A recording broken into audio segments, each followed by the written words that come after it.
Sound to burn.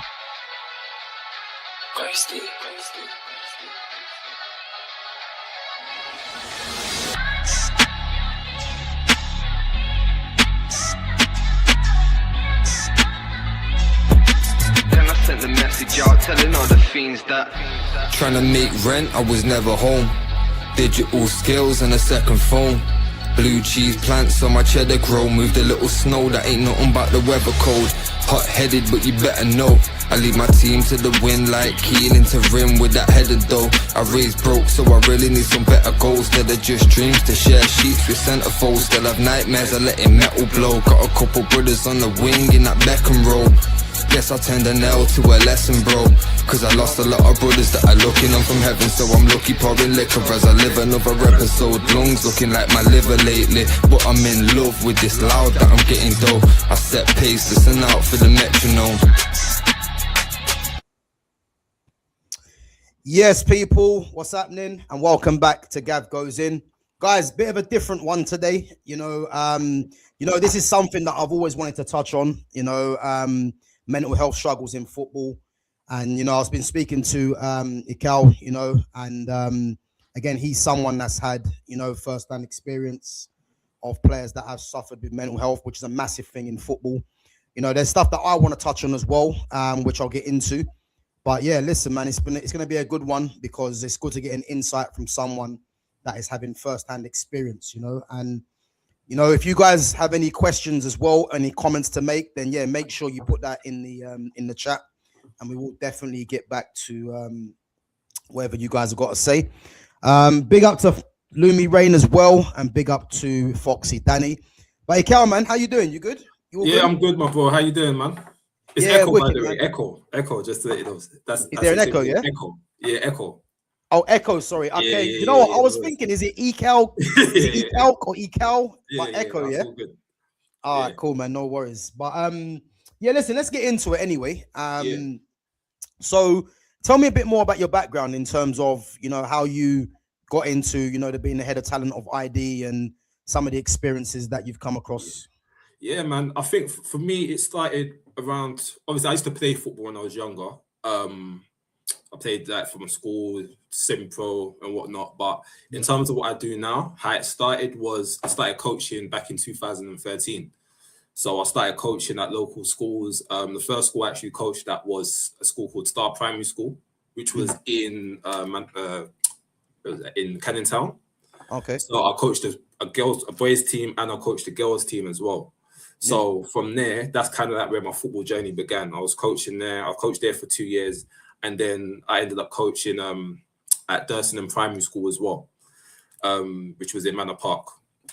But during that time, I actually started scouting. So I was doing my coaching courses, my coaching badges, sorry. And then I actually started, through a guy that I met on a coaching course, I actually got introduced to the team at West Ham, and I ended up eventually scouting for West Ham. So I was actually there for 3 years as well. So that was from around 2016 to around 2019. So I stopped doing that just before COVID. So from there, it sort of just transitioned into wanting to go into the agency game. I just built up quite a lot of links and quite a lot of people, and known quite a lot of people in the industry.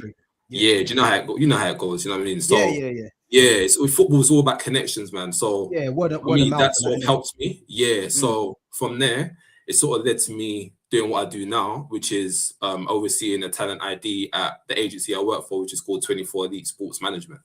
Yeah, so I do the talent ID and I do the football consulting at the agency. So yeah, that's kind of just been my journey, to be honest with you. Yeah. So how long have you been doing that for? So it will be coming up to a year in November. Yeah. Okay. Yeah. Cool. I got a question from Lumi Rain. Says, do you look at talent or attitude first and foremost? I'll be honest with you, I look at attitude, I think because I've seen so many talented players. I'll be honest with you. I've coached, I've scouted, I've seen a lot of talented players over the years, and I've seen players that have gone further, and I've seen players that had all the talent in the world, but they didn't. Do you know what I mean? For their attitude always held them back. So yeah, attitude is a big thing for me, 100%. Okay. No, do you know what? I mean, to be fair, it's not really a surprise, is it? Because as you said, man, attitude goes first and foremost before anything, 100%. in it. Because Yeah, man. you got to have people that want to invest in you in the first place, innit? So it's one of them Exactly. things where if you got a bad attitude, as much talent that you can have, no one's really going to take their time with you, innit? Really. 100%. But all That players, is yeah. I was gonna say players have been sometimes I've taken, well, not even me personally, but I've had people that I've worked with where they've taken a player into, say, an academy, and then because of their attitude, that player's been let out, been released, or hasn't been taken on because for whatever reason, but usually it's because of their attitude. Sometimes your attitude can take you so much further. Yeah, I hear the it. talent is not always there. Yeah. So I mean, for me personally, just based on that, because obviously, I've had a previous career in the academy. I was at Chelsea for like 7 years and Tottenham for 3 years back in the academy, and a lot of what I saw, especially back in that time, for me, the way the coaches viewed certain players, and you can see, when you're a certain ethnic group, they're always deemed as having some sort of an attitude because whether it's just, they can't relate to that sort of player.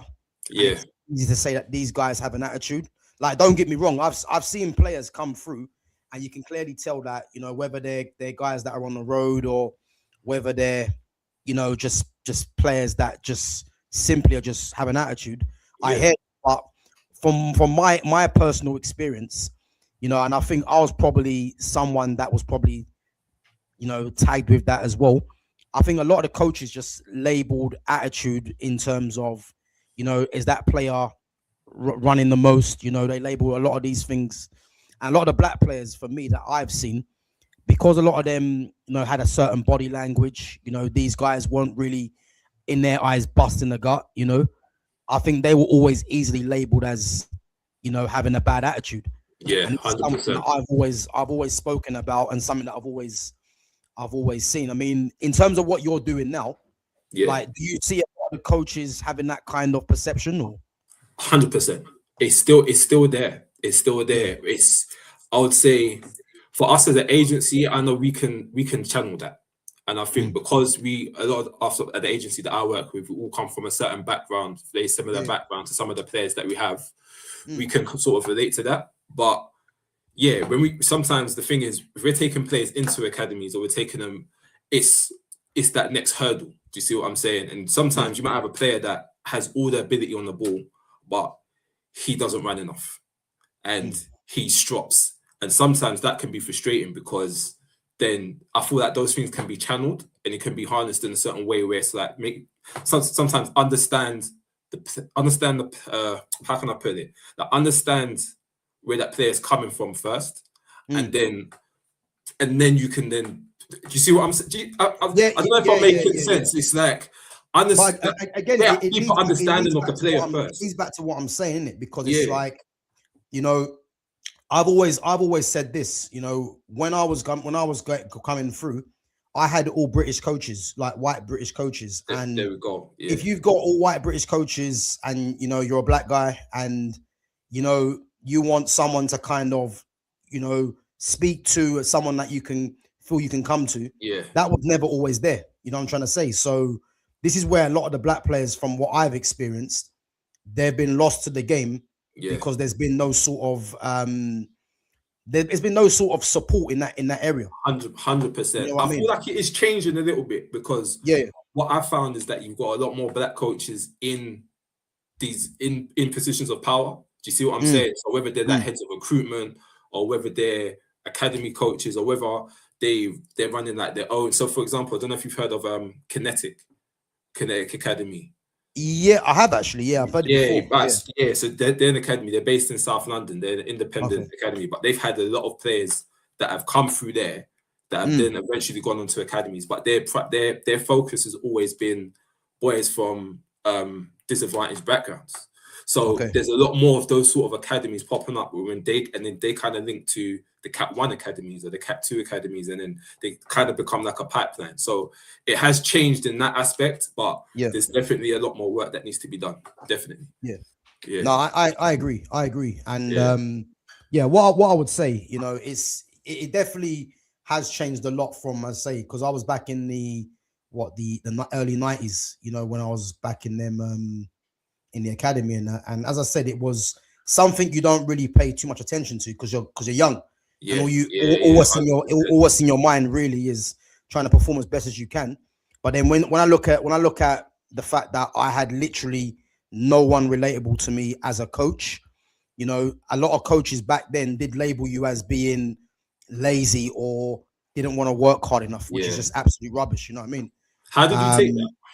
Like, how did you take that as you got Like, older? listen, I'll be honest. Yeah, I'll be honest. You know, even I would probably say even to this day now, you know, and this is a big reason why I've got my channel as well, because it's more about, you know, if I'm not involved in football no more, at least I can talk on it. And again, it's just a passion in it.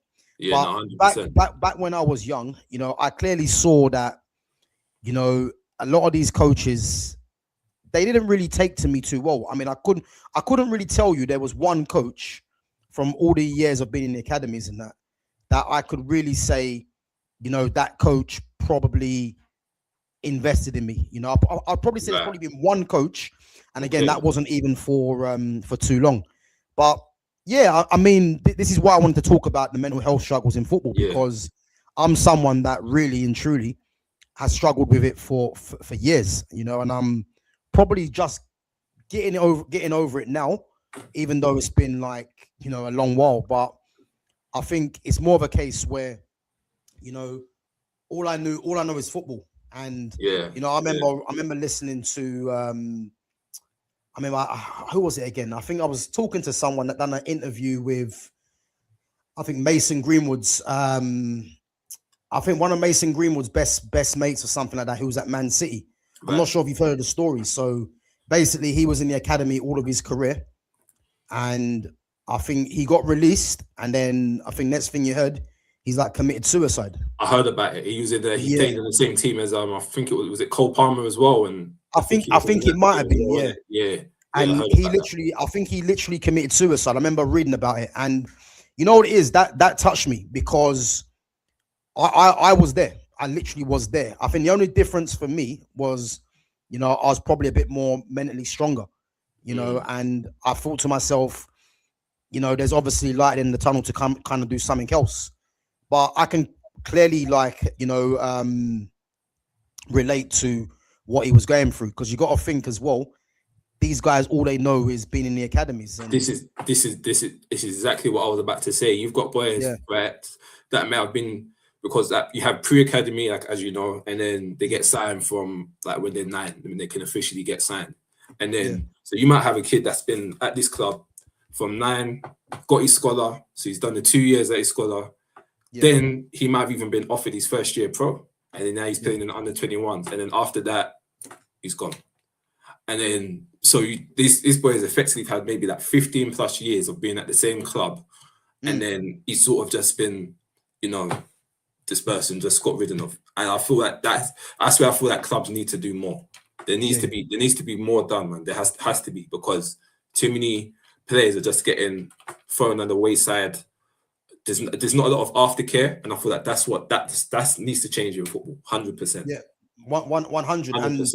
I'm not sure how it is now, but I can honestly tell you, and just talking from experience, that's something that literally I didn't have. Like, it was more of a case of, right, we're releasing you, and that's it, off you go.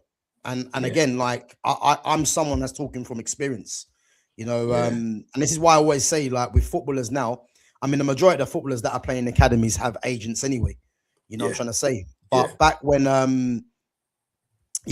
was there, man, like, first-hand experience, the aftercare was just not there, you know. It was horrible. It was horrible. Back then it was horrible, man. 100%.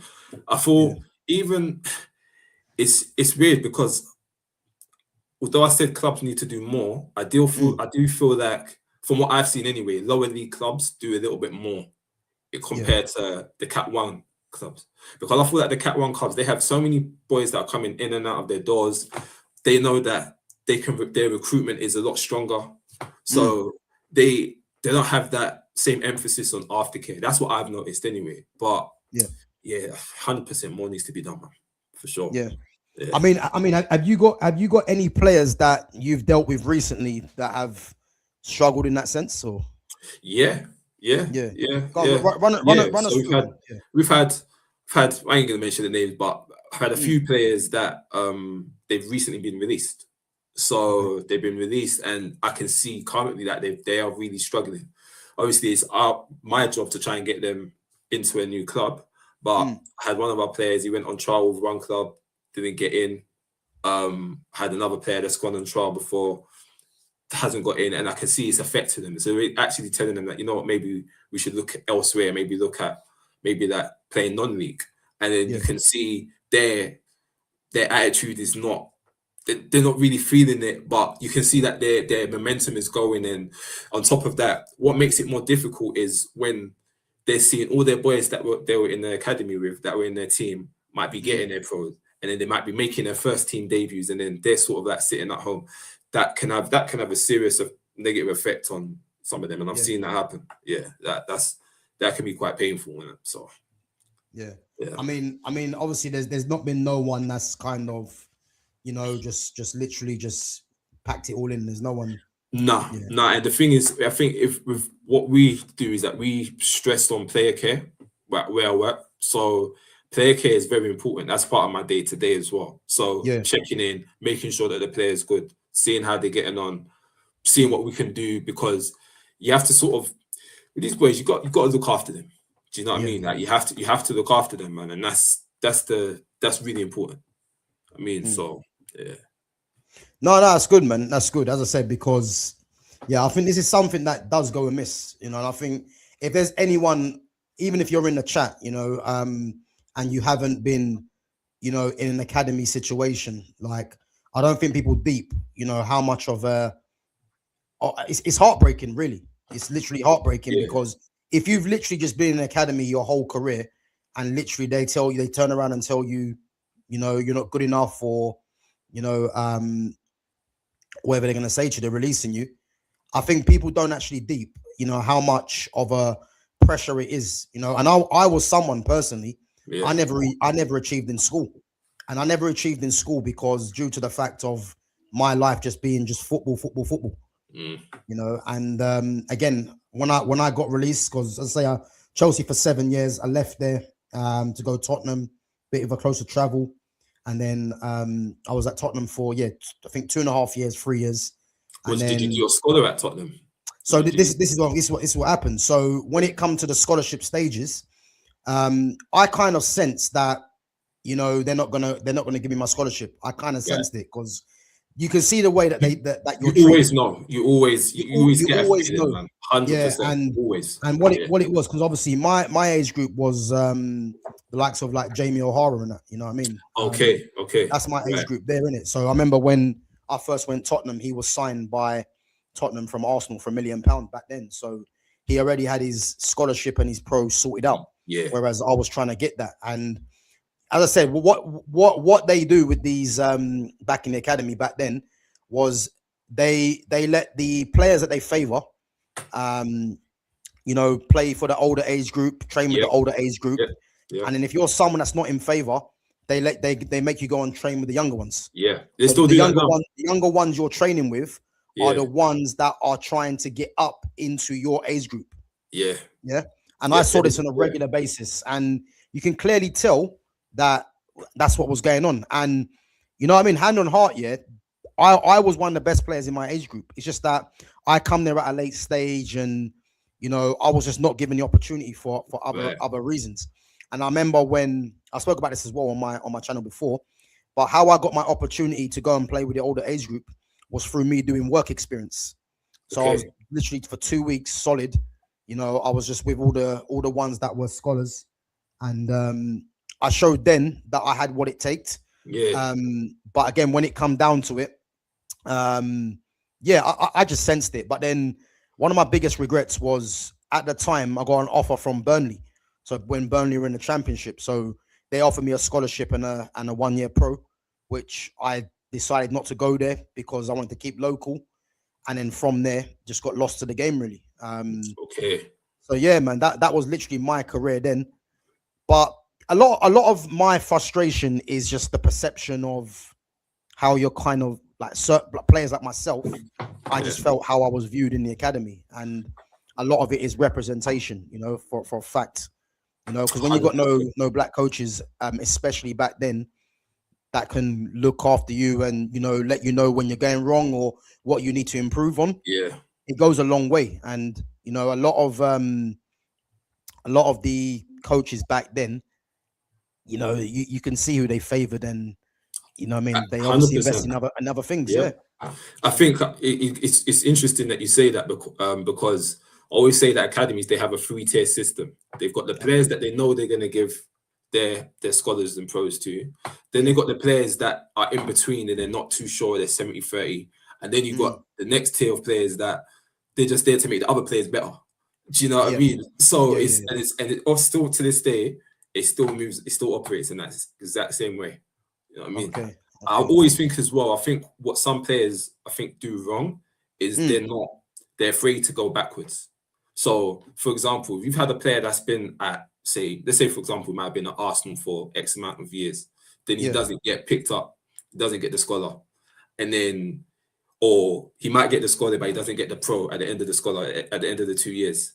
Yeah. He might not want to go to a lower league club because he might feel that he's above that. And I tell players, the players that I work with, is that, listen, you might need to make that move and go back to come back up in the game. There's so many examples now of players that, obviously you got the standout examples like Elise and Eze and those kind of players, but there's a lot of players in the lower leagues that have might have played in the academy, not got their scholar or not got their pro, for example, taken a few steps back, played at a non-league team or played at a Cat 3 team or whatnot, and then they've been picked up again later on a few years down the line. So I always tell the players that I work with, don't be afraid to move back. Don't be afraid to take a few steps back to move forward. That's 100%. I think a lot of it comes down to do with, you know, pride, innit? It's like you're thinking, if I'm gonna drop back to a championship or a League 2 team, you're too proud to go back there. But again, a lot of players have to kind of find their way playing for, you know, for a lesser team, and then build your way back up. And you can still have a good career playing in the lower leagues. You know what I mean? Well, look, you mentioned Michael Elise. He was at Chelsea, and exactly. You know, he went to Reading, and look at him now. He's arguably one of the best players in the world right now. Exactly. So yeah, that's a great example. There's another boy as well. I don't know if you heard. I can't remember his name. But he's playing for Bournemouth. But there's been like a bidding war for him. What's his name? I think is that Abdul something. I'd have to get it up, but there's like a big bidding war for him, and he's playing National League. Okay. And now, because he's been tearing it up, bossing it up at that stage, now there's clubs looking at him, and like is it like League 1, League 2 teams? League 1, League 2, and I think there's a couple of teams from overseas as well. Okay. Yeah, I think there's a couple of teams like in that couple of the lower leagues, but it just goes to show that this, like I say, there's scouts everywhere. And there's, I think the difference, because I'm like some of the age group to you, but for that, the difference now is you've got there's a lot more. I feel like there's a lot more opportunities. Like for example, you've got showcase games. I remember back in the day, if you got released from academy, you had that exit trials, right? Right. Do you know what? It's funny. Yeah. It's funny you say that. Yeah. Nice. I was just about to bring that up. Yeah. So I went to a couple. Frozen. Yeah. Back. Yeah. I went to a couple of them, the exit trials. And again, it's just loads of scouts about just seeing who stands out in it, really. Yeah. So that's crazy, man, because I didn't think and exit trials were still going on now. Do you know what, bro? It's like they still have it, but what's more prevalent, what I say, is showcase games where you have like a club might hold a showcase, or someone might do a showcase game, invite a few scouts down, and then it's like an opportunity for everyone. Obviously, there's got to be a certain level and a certain standard. That's very important. But I attend showcase games myself. It's like one of the best ways to pick up players as well. It's because sometimes a lot of players go unnoticed. So you might see the best kid at 8, 9, but there might be a kid maybe at 13, 14, 15 that you might have missed that you see at showcase games that, you know, this boy needs to be playing at a higher level. Do you know what I mean? So yeah, showcase games is one of the big ones now. Yeah, no, I'm mad. Yeah, I remember a couple of them back then, man. So yeah, it's crazy because I was actually literally gonna bring that up. So yeah, man. But yeah, no, I mean, in terms of like your role now, obviously head of talent ID. Yeah. So is your role literally just if you spot someone, is it like getting them into a pro club straight away, or? Do you know what? Yeah, more than that. Yeah, most of the time it will be helping them get into a pro club or helping them get into an academy. Often I'll actually go to academy games myself to spot talent and see what players that we can like eventually get on our books. So also looking at players that have been released. Release is like one of the biggest things for me. So even right now, a lot of players, the retain and release lists are going to be coming out around October, November. I'm going to be hot on that to see what players are, you know, we can possibly get. And then also as well, it's about knowing what clubs are looking for. So it's you can see a boy that's cold, that you know that this boy is he's out of this world. Do you know what I mean? Yeah. But if you know that the club is not looking for that, or they're looking for a certain profile, then sometimes that can be it can be redundant. Do you see what I'm saying? So it's also knowing what clubs are looking for. So I'm in contact with clubs all the time, like the heads of recruitment at a lot of the academies I'm connected to, and I'll speak with them and I'll be like, what are you currently looking for? They might tell me, yeah, they're looking for a left-footed left back, or a left-sided centre back, or whatever position it will be. Do you see what I'm saying? Yeah. And at what age group as well? Because what they might be looking at under 15 will be different to what they're looking at for at the under 16 age group. So that's really important, because you can get a player, but if you don't know what the clubs are looking for, it's a waste of their time, it's a waste of your time, it's a waste of their time. You know what I'm saying? Yeah. So what have you got? You got connections with a lot of the Premier League teams at the moment for players? Yeah, I've got connections with pretty much for Manchester City, West Ham, especially because I used to work there as well. So a few of my people are still there. Manchester City, Fulham, Charlton, Millwall. Yeah.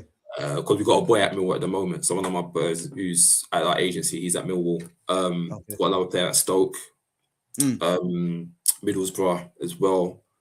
So yeah, most clubs, Ipswich, QPR. So it's in terms of that connections with the clubs, we have them, you know, because that's what it's all about. It's about knowing, okay, cool, I could get this guy on the phone. What are you looking for? Oh yeah, Ekow, we're looking for this. Cool, I got a player for you. Could we get him in on trial? Yeah, of course. Then do you know what I mean? That's how it usually works. And obviously it's down to them from there. Yeah. Yeah, exactly. Yeah. Okay. But I also have to know it's my reputation on the line as well. Do you see what I'm saying? So I'm just not going to send anybody in there. So it's like they argue. Yeah, you got to be sure. We spoke about. Yeah, it comes back to the question that was asked before about attitude. I can see a boy and I can know he's cold, but if his attitude is it's not the one, I'm not going to send him in there, because it's gonna reflect on you. Yeah, exactly. No, I hear that. Yeah. Let me go through some of these comments quickly. I think there's one down there for you anyway. So Lumi says Harry Kane was labelled a flop at 21, but with the right attitude, he became the best striker in the world. Yeah, prime example, man. Prime example. 100%. Yeah, Harry Kane is a prime example of someone that's just worked hard. Yeah. 100. There's the one that I see here. Where is it? So yeah, Gav played with Mark. Yeah, exactly. Yeah. You played with Mark Wright, yeah? Bro, Mark Wright was I know him very well, yeah. Because we played for the same Sunday League team. And then literally his dad was the one that got me in at Tottenham in the first place. Oh, see, what Sunday League team was that? Redbridge United. Oh, you played for Redbridge United? Yeah. Literally, all of our players was all playing for pro clubs. Okay. And then obviously I was at Chelsea with a good friend that was playing for my Sunday League team as well, that actually made it into the first team. I don't know if you had a boy called Jimmy Smith. Name sounds familiar. Yeah, I think he's a coach over at Chelsea right now. So name sounds familiar. Yeah, so me and him was at Chelsea together, and then obviously I left there to go Tottenham. But it was it was Mark. Obviously, Mark Wright is my age, but his dad's the one that got me in at Tottenham. And then, cut a long story short, kind of fucked me over by getting his son to replace me. Oh wow. Yeah. I mean, a lot of people don't know that story, but because he played left back in it, and obviously I was a striker, but Tottenham tried to play me on the wing, and then basically what happened when it come to the scholarship, Mark was at West Ham, and then West Ham released him, and then he got his son in to replace me, moved me out the team. Oh wow. Swear to God, yeah. Like no one knows that story, bro. You see, that's a prime. That's literally how football is, man. So when you see him getting his scholarship and then he goes off and does what he done, he more or less replaced me at Tottenham, basically. Yeah, literally. So and again, when I say something like that, you know, it still pisses me off to this day. It's based off of that because understandably, bro. Those things don't leave you. Those things don't leave you, especially if it's not dealt with properly. Yeah, no, 100%. Yeah, man. So yeah, that was that, man. So again, that was a story, man, and obviously he's gone clear from there, innit? But yeah, man, I say these things happen. It shouldn't have happened, but yeah, it's just flipping. It's one of them things, isn't it? You know. Yeah. There's one for you at Ekow. If you see a kid keep the ball up without dropping it, would you be interested in keeping him on your books? That's a mad. I would, you know. I would, yeah. The only thing with when it comes, because we're agency, we can't legally sign a player until they're 16 or within 6 months of their 16th birthday. But if it was like a kid that I've seen, that when I was scouting for West Ham, for example, yeah, if I saw that, I would be interested. But it would be like, okay, what's he like on the pitch? How does he play on the pitch? Yeah, do you know what I mean? But yeah, definitely, if he's able to do that, then that's obviously he's got some technical ability there. So I would want to see 100. More. Yeah, man. Bro, the thing is, it's mad you said that because this is part of why the game for me, you know, is in the mud, because the game's become more about athletes and less about football. Bro, I could chat to you all. Listen, this is what I talk about on the channel all the time. Even more now, bro. They're just looking for athletes. Game. They're just looking for athletes, bro. I'm gonna be honest with you. I go to a lot of academy games. I watch a lot of academy games, and I'm gonna be so real with you right now. I've seen a lot of players that shouldn't be there. They shouldn't be there. They physically ready, innit? They can just run. Do you see what I'm saying? And what you need to remember as well is, and then we've got players that I know are so talented. We've got a player our agency what we're trying to work with at the moment. My partner is who's so talented. But we know we can't get him into a club right now because he's short. And all of them are just looking for this profile of he's got to be 6 foot plus, he's got to be able to run, he's got to be able to cover ground. They don't even care about the technical ability anymore at this moment in time. I've been there. I can talk about this. I can talk about this for days, yeah, because you know it's only starting to get like spoken about as much lately for me, because this is a running thing with this country in football. And you know, as I'll give you an example. Yeah, back at Chelsea, we had there was a striker from South London, a guy called Dean Sylvester, and literally, he was only at Chelsea because he was just bigger than everyone. Like he was the quickest, the strongest, but he couldn't really play football. And I think he'll tell you that himself. Yeah. And Chelsea pursued with him for so long, only because of his physical attributes. And then what happened when everyone else caught up to him, they realized he wasn't that good, and he's gone. There we go. But it's like the foresight for them to not even see that is part of the problem, because they just go with whoever's the biggest, whoever's the strongest. You know, when I got released from Tottenham, I went on trial to Ruston and Diamonds. Right. I think they were League 2, I think at the time. And literally, you know, these guys ain't got no money. So they want players that they can fast track into the first team at an early age. And literally, you know, I needed development. I was technical, but I needed development. And all the players they took on were either just 6 foot, just mightily quick, and that was it. Yeah, and it's a running thing. Not looking at the technical ability at all. They don't give a damn about it. It's one of my biggest frustrations with football in this country. I'm going to be one of my biggest frustrations, because I see kids up and down all the time that are so good, but because of what I know they're looking for, it makes our job a little bit more difficult. Yeah, exactly. Yeah. And you know what? This is a good question as well, man. For a comment from Lumi says, "Do clubs not realize some of the best players in history were not tall?" Right. 100%. There we go. Spain 100%. Is the prime example of that. They just won the World Cup. They you know, and I think it's it's because of what scouts look for as well, Yeah. and what they prioritize. So I know Physicality. in Spain, for example, they prioritize technical players first. And players that are able to read the game. Do you see what I'm saying? Players that are able to read the game, and so when they get older, they can work on the physical attributes. But to be honest with you don't even really need it too tough. You don't. Understanding of the game is more important than anything. Yeah. No. So yeah. No, listen, it's a debate that we can talk about for time, man. Because 100%. there's no, because I always use this same analogy with, if you look at when the likes of Theo Walcott and Gabby Bonlahor were making it in the England team, they were only there because they were quick, not because they were good footballers. And then you think to yourself, why England not doing as good as they should do? Is because the mindset's been wrong the whole time. Yeah. And then I look at it now, I say to myself, they're starting to come away from that, with the likes of the Cole Palmers, the Fodens, even Jadon Sancho, his attitude might be questionable, but he's a footballer that I've got time for. And there's loads of others. But then for me personally, they're always going to hold themselves back when they're trying to put forward the likes of a Jude Bellingham, because he's the prime example of what I'm saying. An athlete first, not a footballer. You think so? One of them things. Bro, listen, listen, I'll be honest with you, yeah? I'll be honest with you. Yeah. He's the prime example of what England are just focused on. Because if he was 5'8" with the way that he plays, he's not playing for Real Madrid, or he's not playing for England. He's only playing for them because of the PR, because he's 6'4", I get the PR. Run. I do get the PR, but I do think Jude has technical ability there, though.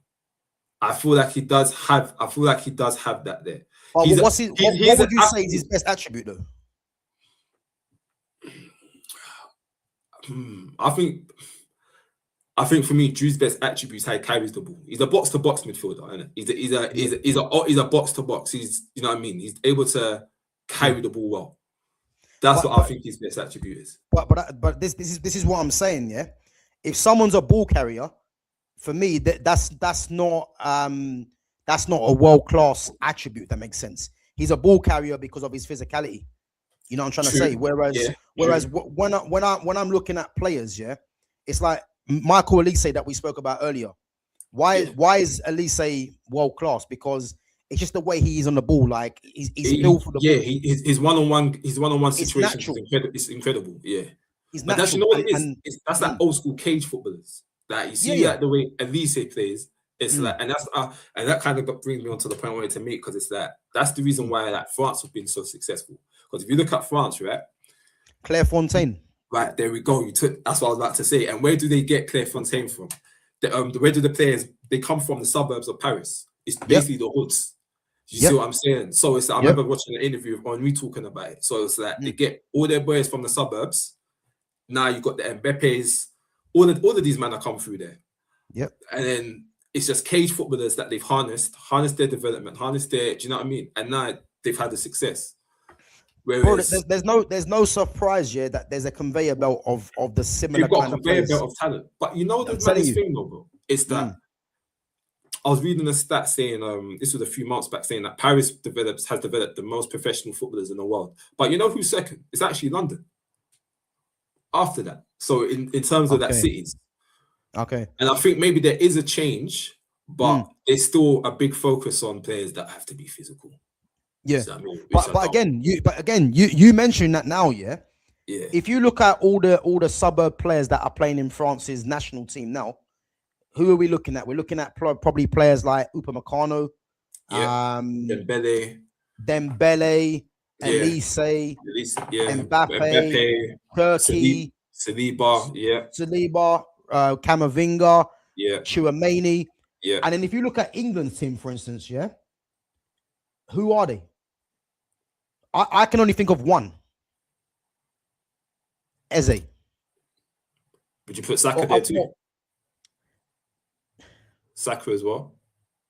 Are we talking about where they come from, like area wise? Is that what you're saying? Yeah. Because I think Saka. Again, I don't really know Saka's background too much, but I'm thinking Eze for me. You could probably say Saka, But I'm thinking like Cole Palmer, and again, he wasn't in the squad. Yeah, Rashford. Say Rashford. As well. Rashford's another one.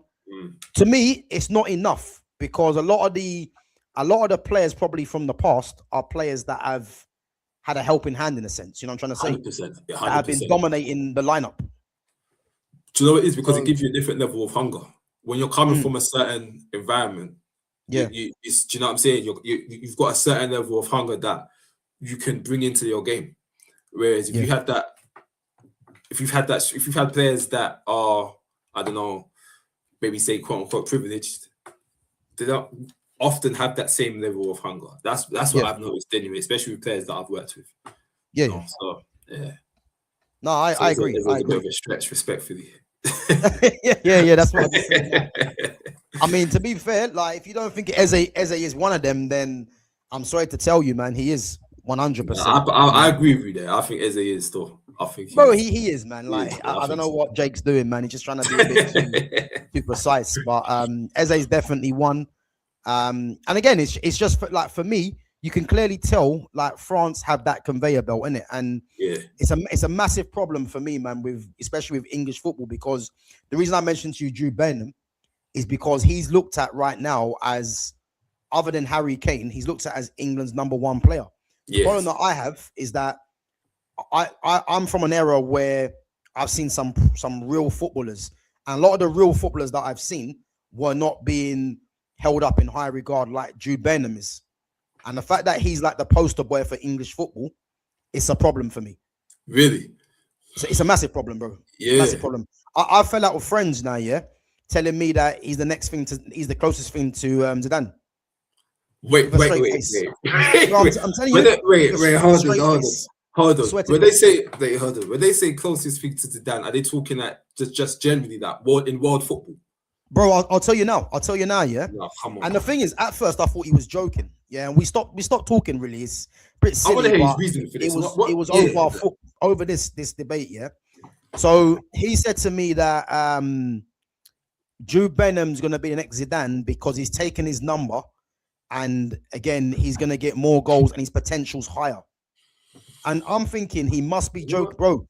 He was serious, and I thought this is part of the problem. It's like you're indoctrinated with what the media are telling you to make you think that this guy is that good. Zidane's that's one of a problem. Zidane was a one-of-a-kind player. Like that's right. He's a one-of-a-kind player. Yeah. I like Bellingham. I just think Zidane was just, when it comes to Zidane, it's a different level. Yeah. But again, people that rate Bellingham, again, it's your choice. I'm just purely going off the kind of players that I've seen, and they have the cheat to call him a number 10. Like it's embarrassing. He's an 8. He's a box-to-box number 8, just like Bruno Fernandes as well. Yeah, exactly. Yeah, but it's just I just don't understand the hype for players like that. I look at England's attack right now, and for me, easily the most talented player in their attack is Cole Palmer. He's the most fluent that they have, but he's always going to be overshadowed. Most technically gifted, 100%. Yeah, for sure. And it's not even like it's not even a mad comment. He is, and there's obviously other players there. Obviously I played five-a-side recently. Well, we'll say about a year ago against Rio Ingamoa as well. Right. It's funny that you say that because Rio was one of the players that I watched when he was a kid. Right? Okay. So what's funny? So when I used to, like I mentioned before, so when I used to coach at Thurston Primary School, Rio went to Sheridan Primary School, which was literally the next road up. So we used to play against his school. My boys used to play against them all the time. And I was working for West Ham at this time, and I saw Rio. I'm gonna be honest with you, that's the best footballer that age I've ever seen. Like he was incredible, and I was like, I remember saying that, who's this kid? I need to get him. But he was already at Chelsea at the time, and Chelsea had him as like a prized possession. I was so surprised they let him go to Liverpool because the funny thing is, so obviously I play five-a-side, innit? I haven't played in a little while, but my team, him and his brother's team were in our league.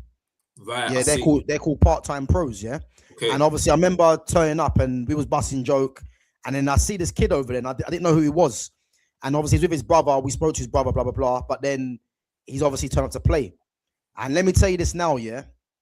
Yeah, he was saying Kels. And what I liked about him, yeah, it was his intention. His intention was to take you on at any opportunity. 100%. Any opportunity. It don't matter where you are, yeah. Where you are he's on the looking pitch. to take you on. Yeah, and he's been like that from when he was 9, bro. I saw him back in 2018. I'll never forget. And I was just amazed. I was like, this boy is incredible. He's technically for his age, it was out of this world. And he's humble as well, you know. Yeah, I've heard. I don't know personally, but I've heard that as well. Yeah. I've spoken to him a couple of times because what's actually funny, is that I got speaking to him because his coaches at Chelsea is my age group. That coaches that coached him, of course, which is mad. Because I was saying him some names, and he said, "Yeah, they're all my coaches," and I was like, "That's my age group there." And so we were just chatting. But for me, he's gonna go far. He's gonna go far because I think he's got a good attitude. I think he'll be at the next World Cup. I think he'll probably be at the Euros in 2 years. I think so. Yeah. He should be. Yeah. He should be. I mean, he's gonna get regular game time, but man, he's definitely got talent, man. And but again, he's someone for me when I look at natural ability, you know, he has put the work in as well. You know, because this guy was always over, you know, training, putting the work in. So what he's doing is not by accident. He puts the work he's in. Cold, you know? man. So, He's cold. Yeah. But he's someone that I look at in terms of the ability. You know, I would have him ahead of the likes of a Bellingham. You know, but again, he's still got it to prove. You know what I'm trying to say. So, he's got. You can definitely go far. You will definitely go 100. Far for sure. 100. Yeah. I mean, is there any players now though that you've worked with that has made it? I've got Abraham Owusu. He's at Arsenal at the moment. He's in the. We've got a few Arsenal fans in there. They'll be happy with that one. He's at Arsenal. He's a second year scholar. I coached him when he was 9. Yeah, 9 between the ages of 9 and 10. I worked with Abraham. Yeah, so what was he? A defender or? He's a defender now. Yeah, he's a centre back. But when I worked with him, I had him as a forward. So serious? Yeah, he was a forward, but this is when he was a kid. He's now, he's going to be 18, I think, next year. So, he's one player that I worked with, and then we got a few players at the agency that have just got their first year pro. Yeah, so a player that we got called Oggy, he just got his first year pro at Stoke. So hopefully we'll be seeing him soon as well. So, and we got a few boys at our agency that are at, like I said, player called Lucas Middleton. He's at Millwall right now. So man, doing well then. Some players doing well, trying, man, some of them doing well. It's still just about making sure just us helping them and us making sure that they kick on and they apply themselves. You know what I'm saying? That's where we come in. Okay. You know what I mean? So Have you got any players that have, you know, you're trying to get them back on side in terms of, you know, not letting them go, you know, a different route to life in terms of them being released from the programs or anything like that? Yeah. So we've got a few players that have been, one or two players that have been released. Trying to help them get clubs, basically. I mean, this is like the busiest time of the year because it's a transfer window as well. So so many clubs are trying to get their recruitment done right now. Obviously, it's coming to an end soon. But so this is the period where we're trying to make sure that they're trying to be in clubs, trying to get them situated. No, 100%. Okay. Yeah, man. Okay. No, man, it's good. It's good work, man. You know what I mean? It's good to see that. Like obviously, it's paying off what you're doing. You know what I mean? Yeah, trying, man. Yeah, trying, bro. That's the whole idea, innit? Let me just go through some of these questions. Sure. What's this? Bellingham is 100 million player, not the likes of Tonali, bro. You know, listen. I'm a Tottenham fan, isn't it? So that's gonna it's talking about Tonali. But again, the thing is, when people are saying Bellingham's £100 million player, you have to put like as a footballer. He's £100 million player though. In this market, he is. Yeah, but bro, what I mean, as a footballer, he's not. Yeah, but if you're putting together the age, the PR, you know what I mean? Because a lot of his thing is marketability. You know, I've touched on this guy for time about how he's marketed himself in terms of the PR, because what people don't want to talk about is when this guy misses a chance, he kicks the post, he punches the ground, he gets the crowd up. That all plays part into the PR, which hypes him up even further. Yeah. So in terms of his all-round package, you probably say he is as £100 million. But as a footballer, I'd argue he's not even a £50 million player. Seriously? Nah, I couldn't agree with you there, bro. What's the difference between him and McTominay? Him and McTominay? Oh, no, what's the difference? He's better than McTominay, bro. But what's the difference, though? Okay, we could argue their physicality. Yeah. But I think technically, he's better than McTominay. I don't rate McTominay, yeah, but I don't know if I would have Bellingham in my team over McTominay all day long. I'll be honest. I think it's a toss of a coin. I'll be honest. Really? Toss of a coin, man. I'll be deadly honest because I don't really see who's liable to get more goals. I think McTominay probably is liable to get more goals. Bellingham's had one season where he plays a false nine. But he had one season where he plays a false nine. They had no strikers. They had the split strikers, isn't it? Yeah. Rodrigo and Vinny. In his first season at Real, yeah. In his first season, Mbappe comes, his numbers drop off. And people didn't understand why. It's because he was occupying the positions of a striker. You know what I'm trying to say? So when I'm looking at his numbers, he's only had one mad number season, but that's because there's reasons for that. But consistently, I actually think McTominay probably gets more numbers. You know, so I look at what does he have over McTominay. I can't really tell you. They're both box crashers. You know, he's probably a slightly better dribbler than McTominay, but his dribbling is very scatty. You know what I'm trying to say? So, I don't rate him, man. You don't rate him at all. No, bro, people in the chat know I don't rate him. I don't rate him or Bruno Fernandes. They're two of the biggest false images in world football right now. I don't rate Bruno. And you know what? It's funny because I've been having this debate with my boy. He hates Bruno. Yeah. But I used to think to myself, Bruno was all right. But now when I watched him closely, I was thinking, he's not as good as people hype him out to be. Yeah. It's because we're in an era now of GA, innit? And again, what's happened with GA? What's happened with GA now? Yeah, what they do, they put goals and assists together to make the numbers look better. Yeah, because back in the day, if you was a striker, we're not talking about your assists. Exactly. You know what I'm trying to say? You're just looking at literally how many goals has he scored? How many goals you getting? Yeah, but with the GA, it's all done because they want to inflate the numbers, innit? And as I said, with Bruno Fernandes, and I've been having this argument for time with people. It's like, for all the numbers that he gets, you know, let's look at the bigger picture. He takes every set piece, so they inflate his numbers. Yeah. You know?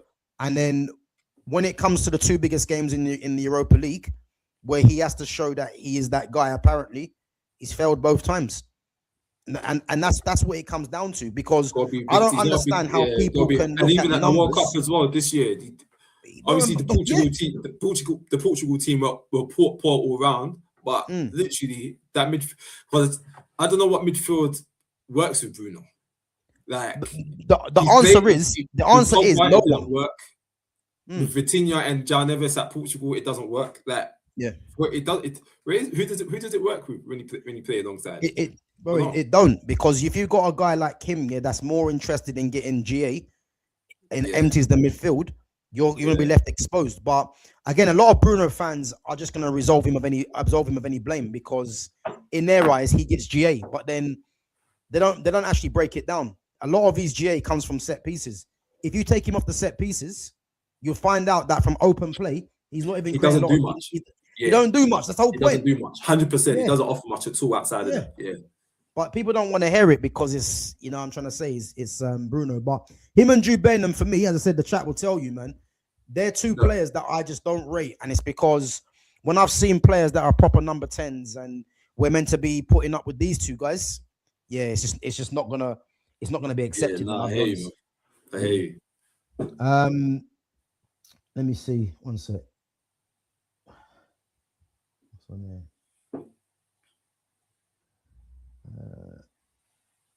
It's talking about JJ Gabriel. Yeah. What do you think of Gabriel? You think Gabriel's good? He's a player, man. He's a player. He's a for his age group as well. Yeah.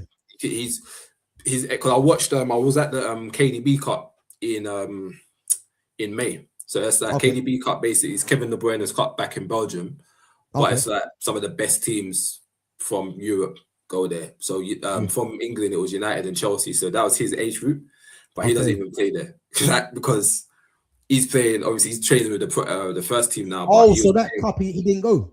He didn't even go. Nah. Because he doesn't play for the other, but it's his age group that was playing. Okay. You see what I'm saying? But yeah, he wasn't even there. But yeah, JJ Gabriel, he's someone that he'd be very cold, definitely. Yeah. I think my concern with players that is having a hype so early before they've actually hit their peak. Yeah, do you know what I mean? No, he's definitely got something. I think the one worry is his physicality in it to see if he can. Yeah, but I think that's the thing that can develop. He's still only 15. Do you know what I mean? So that can that can develop, man. Yeah. There's one for you. So Lumi says, can you help us out with the Rio, Dalman, Gabriel, and Esteval debate? So rank those four in order. JJ, what JJ? Okay. For me, Rio's number one. Yeah. I'll put Esteval at number 2. I'll put Dalman at 3, and I'll put JJ at 4. Yeah, so that's the exact order that I will go for. And I've said, and again, the reason JJ is still inexperienced, and the same with Dalman. Reason why I put him there. Yeah. And I think Esteval, Esteval could be number 1 because he's had more exposure to first team football. This is a guy that I can't remember how many games he played for Palmeiras, but I think he played most amount of games for someone of his age at that time. Yeah. So he could arguably be number 1, but I don't know. I don't know who's going to be better between him and Rio because Esteval is good. I think Rio's on it. I rate him so highly, man. Yeah, I rate him so highly. I think his ball manipulation, his even his decision making, I think as well, and his ability in one-on-one situations is just it's out of this world. Yeah, but Dalman's another one as well. So we've got some good where do you think Dalman eventually? What do you think he's going to end up as? A 10 right winger? I think Dalman will end up as a 10. You know. Yeah, I think so as well. I think that would be his best. I think he'll be a 10. Yeah, I think he'll be a 10. The only thing I would say though, because you can tell he's a 10. The only thing I would say, football is going away from number 10 because they're going to the 3 in midfield. Yeah. So he might 100%. Actually have to adapt and become a right winger. Yeah, it's true. Football is drifting away from that. Drifting away from that, yeah. No, it is. Yeah. So,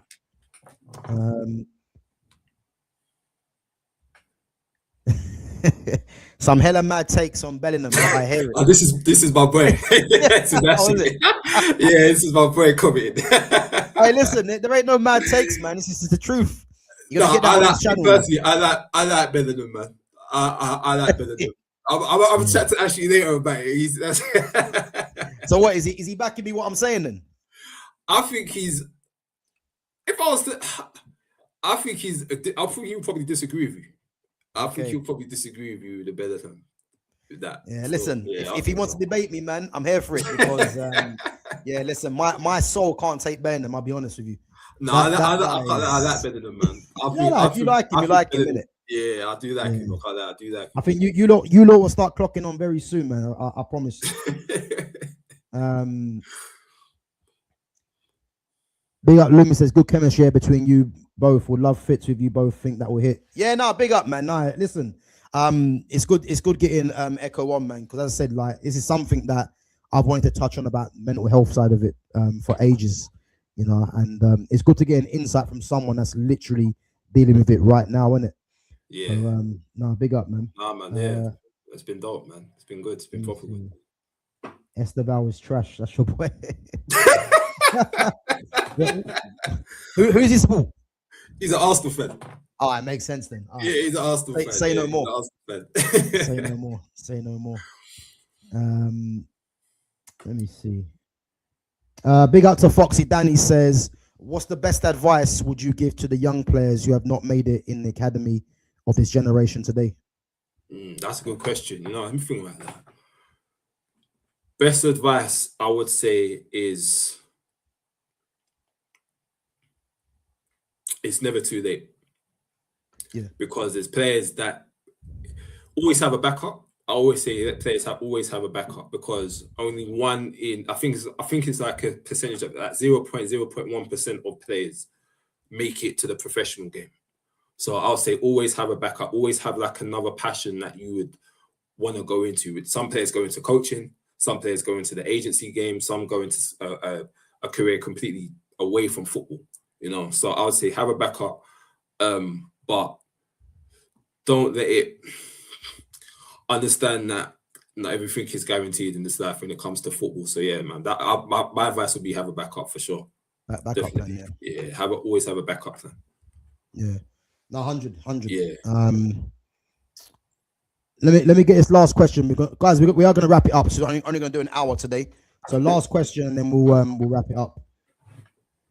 Question: do you believe the golden generation of England was a trash team compared to this crop of players? I know why he's asking this question. We have this debate. We have this debate. We have this debate all the time. This way, yeah. If we're comparing the golden generation, they messed up by playing Paul Scholes left midfield for Gerrard and Lampard because Paul Scholes was a conductor, Gerrard was highlights, and Lampard was box to box. And again, it just spells it's the backwards nature of English football to think because Paul Scholes is the smallest, we're going to play him out on the left-hand side, get him out of traffic. But he's your most technically sound player. And not to mention, Michael Carrick should have been there as well. Carrick should have been, but it's the thing with that is then, because I love Carrick as a player. I thought, I'm a Tottenham fan, so even before he went to United, I love Carrick as a player, but who would you have displaced for Carrick to be in the team? So, put this way, yeah? Put this way. Back then, they were playing 4-4-2 with Shearer and Owen, yeah? Yeah. First and foremost, Andy Cole, big up yourself because you should have been there, but we all know why you weren't. Yeah, I know Fitz has got a lot to say that as well. Yeah, trust me, Andy Cole was criminally overlooked. But we all know why that was. But for me personally, the midfield should have been built around Carrick and Scholes because these guys were conductors. So I would have either played a diamond where you're playing Scholes at the head of the diamond and Carrick as the most deepest player, or if you want to stick to playing, with the two strikers, personally, you got to sacrifice players. I probably would have sacrificed Gerrard and Lampard to play Scholes and Carrick to control the midfield and then play with two wide players, whether it's Beckham, Cole, or whoever, right? Phillips, whoever was there. And then obviously if the game's not going a certain way, this is when you got the likes of Gerrard and Lampard that can come on and make an impact. But Gerrard, I hear that. I don't know. Or you play a 4-3-3. Compared to this crop of players, do you think this generation is? What's he saying? This golden generation, do you think is trash compared to this crop of players? I wouldn't say the golden generation was trash. I would just say that they just couldn't get it together. I think there was a lot of. I think they made a lot of excuses. Are we going player for player though? If we're going player for player, I'd say the golden generation are better. Yeah, but I would say, but in talking team wise and effectiveness, I'd say this player. Well, they've showed it. They've gone further in tournaments. Yeah, they've gone further in tournaments. Yeah, but I just don't know how they've been able to sacrifice Lampard and Gerrard, because if you think of it at that time, they were talisman for their clubs. So I just don't know how you would. Yeah, but again, but this is the problem, Ekow. Yeah, this is where you get a brave manager because it was England's national team was never going to work with Gerrard, Scholes, and Lampard because someone's got to miss out. And unfortunately, because Paul Scholes was the more technical one and was the one when he started playing centrally that wasn't getting as much numbers, he got sacrificed to play out of position for Gerrard and Lampard. That should never have happened. Yeah, you know what I mean? Technically, 100%. I agree with you all day with that. Technically, Scholes was in that team. Even Xavi and Iniesta said it, that he was one of the most technically gifted players they'd played against. You know 100. What I mean? Yeah. So Scholes was on a different level, man, for sure. Yeah, he was, man. And as I said, that's where they messed up, innit? But yeah, I'll still say the golden generation, if we're going player for player, you know, are better than this current crop for me. But what I would say, I think the current crop probably have more options. Because to think that there was no Jack Grealish, no Sancho, no Palmer, no Foden, Morgan Gibbs-White, you can add in there as well. Yeah. You know, who else was missing? There's quite a few players missing as well. Trent, Tomori. Trent, yeah, if you want to put him in there as well, you know. To think that all those players were missing from the tournament, they've got more options. So they got better options for me in comparison to the golden generation. But the golden generation probably had the better lineup for me. Yeah, you know? In terms of their starting 11, 100%. Yeah, I get that. Yeah, I agree with that. Yeah, 100. Yeah. But guys, listen, we're gonna wrap it up anyway. Big up to everyone coming through. Big up Lumi says, Gav, tonight's been a top stream. Thank you both for some great talking points. Yeah, listen, it's been a good one, man. Yeah, it's been a good one. Yeah, as I said, like, you know, some of these talking points, you know, they're always good to discuss, in it, because I think a lot of people that haven't been in an environment, whether you've been in an academy or whether you're seeing it firsthand, I don't think I don't think you understand, man, how mental health in football is a massive thing, innit? And yeah, definitely. You know, even when I done my boxing a couple of months ago, you know, I done it for Andy's Man's Health Club, you know, basically men's mental health, innit? So yeah, man, these things, man, are important, man. It's so important, man. Mental health is in football is crucial. It's so important. Yeah, exactly, man. 100%. For sure. So, but yeah, no, listen, big up for coming on, my guy, man. Yeah, thank you, man. Thank you for having me, man. Thanks everyone in the chat as well, man. Nah, really listen, man, I'll definitely get you back on again, man. Throughout the season. Yeah. But yeah, man, it's nice. It's been good, man. But we'll discuss your team as well, Tottenham, man, because we can do that in the next year. Give me to October, November. but the thing is, just quickly though, what have you made of your signings though so far? I'm excited about them, man. I'm excited most about Marmoush and Fernandes. They're the two I'm most excited about.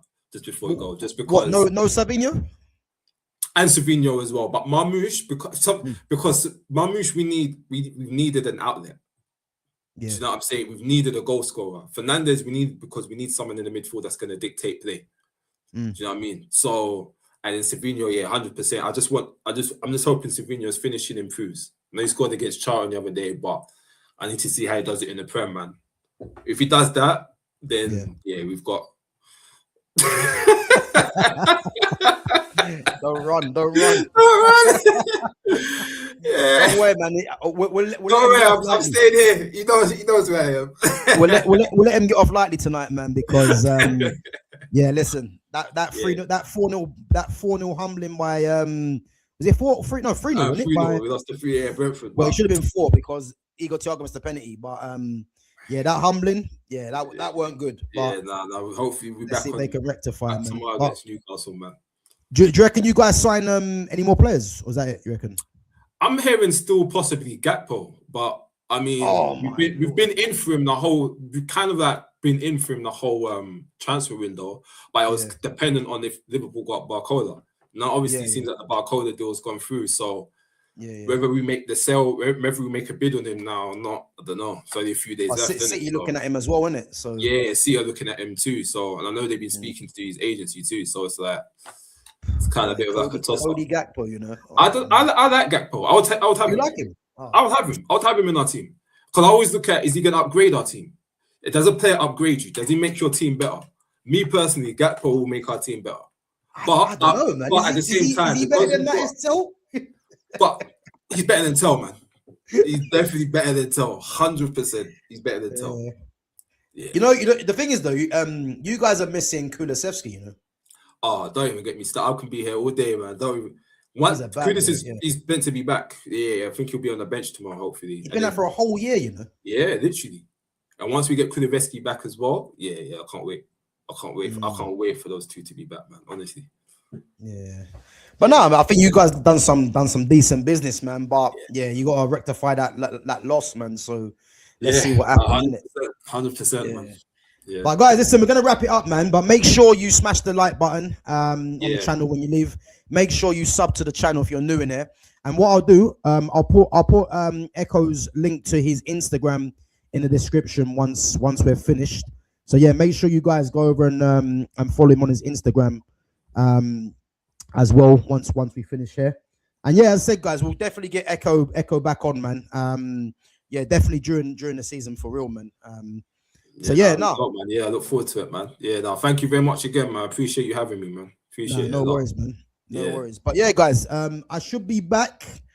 What's today? Today is Friday. I should be back maybe Sunday, but definitely Monday for our normal Northwest Divide. So obviously myself, Jonas, Liverpool fan, and Fitz. So yeah, listen, make sure you guys are there. Obviously, because it's bank holiday, you know, we might have to adjust the time or might move it to another day, but keep an eye out for that one. We'll see what's going to be happening there. But yeah, listen, other than that, guys, big up to yourselves each and every time. If I don't speak to you guys, enjoy the rest of your weekend. And yeah, listen, we'll be back next week. Let's see what United can do. We've got Ipswich on Sunday. Has to be nothing but a 3 points, man. Yeah, big season for you that as well, man. Yeah, big season for United. Listen, signings for me have been decent, but that whole loss, yeah, that was poor. But let's see if we can rectify it on Sunday, man. And yeah, man. As I'm speaking, Ryan Cherky, proper number 10, 2-0. 2-0. So, bad boy. But yeah, listen, we're gonna wrap it up, guys. But big up to yourselves each and every time. And I'll we'll catch you guys in a bit. Big up. Ekow, big up, bro. Thank you, man. Love, man. Thank you, guys, man. Appreciate it. No worries, man. Cheers. Cool. Best.